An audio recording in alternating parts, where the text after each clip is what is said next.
Welcome friends. In this Ruby tutorial, we will be learning about conditional statements in Ruby. Now, conditional statements is a very important structure in any programming language.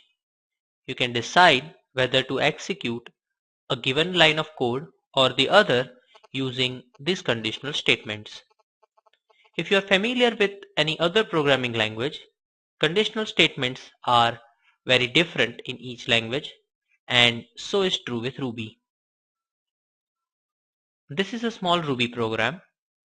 We have initialized a variable x is equal to 10. Now if is the keyword that we will use to identify that next statement is a condition. So from if our conditional statement begins.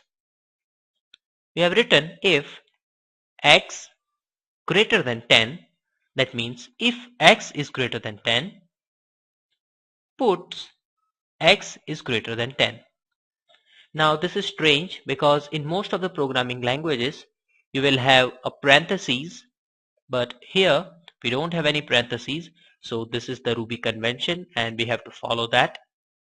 If x is greater than 10, then puts x is greater than 10, else is another keyword that says if the above condition, which is this x greater than 10, is not true or false, then execute this line of statements, means puts x is less than 10, and at the end we are writing end.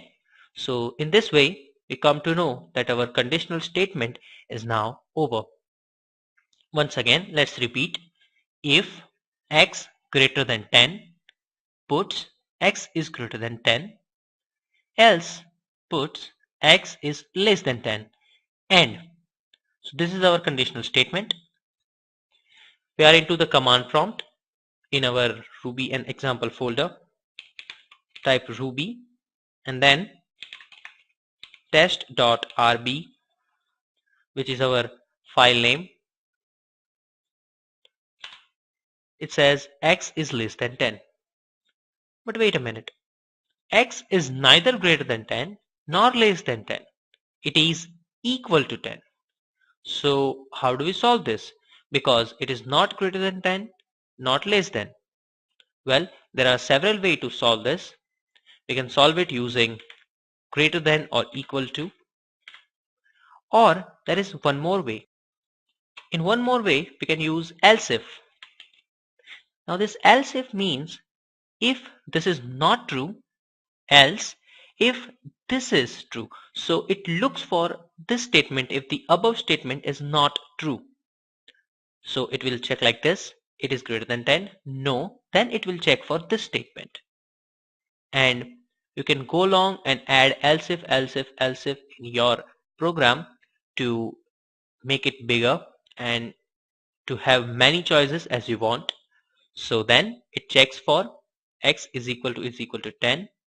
If it is equal to 10, it says x is equal to 10 and prints it. Else, that means neither this nor this is true, then it will execute this.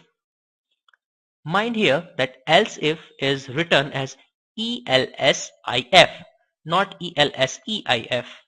So this is the thing that you have to mind. We have saved the program. We're going back to the command prompt and run it again.